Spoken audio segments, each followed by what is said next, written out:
Good morning, good afternoon, good evening, and good night, wherever you are. So happy to have you here. Welcome.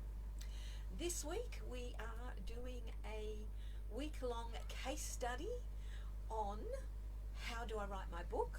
I'm a busy corporate manager. Our subject is Judith, and she is the busy corporate manager. So far, she has found herself her team. So she's got her coach and she's got her editor in place.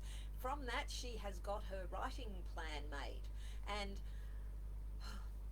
that's such a great help to her, because a part of that, doing that writing plan, is figuring out what her writing, I'm talking about her writing, she's done her book plan. Get it right. She's done her book plan.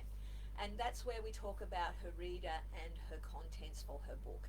Then part of that book plan is doing a writing plan. And the writing plan is really, really important, because today's topic for Judith is write. This is what Judith has to do. So, to write, what you need to do is you need to figure out where you're going to write, when you're going to write, and how much you're going to write. Oh, and also how long you're going to write for. Now, research shows that most people are most productive between 1 and 4 hours after they get up in the morning. But it doesn't work for everybody. Everybody's different. I do have a client who tried to write between 7:30 and 8:30 at night, 2 nights a week, and he told me, no, that just doesn't work. I'm just too tired by the end of the day. And I suspect that most people will say that because you've been working all day, and in his case he's a farmer, so he'd be super tired. So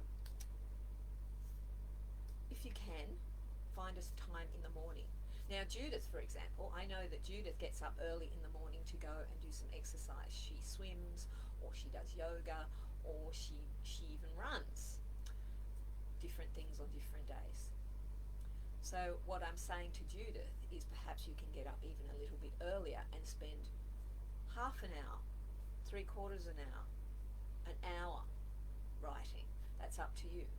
Judith has grown up children, so she doesn't have to worry about getting children ready in the morning. She's lucky. You'll be writing your book for as long as it takes to get your book written. It's not forever. You need to keep that in mind when you're committing to that as well. So if you're saying, oh, I don't want to get up at 5 in the morning to write for an hour before I go and do exercise, or I don't want to go and do exercise and then write for an hour, it's not forever. It's just to get your book done. This is when people are most productive. This is when your brain is feeling good and you are feeling fresh after a good night's sleep. This is what works. Ideally, 30 minutes minimum, up to 2 hours. 2 hours would be terrific. How many words? 250 at a minimum. Again, it depends on you. You'll find as you progress, you'll get into the flow and want to write more and more and more. If you are able to write more, write more.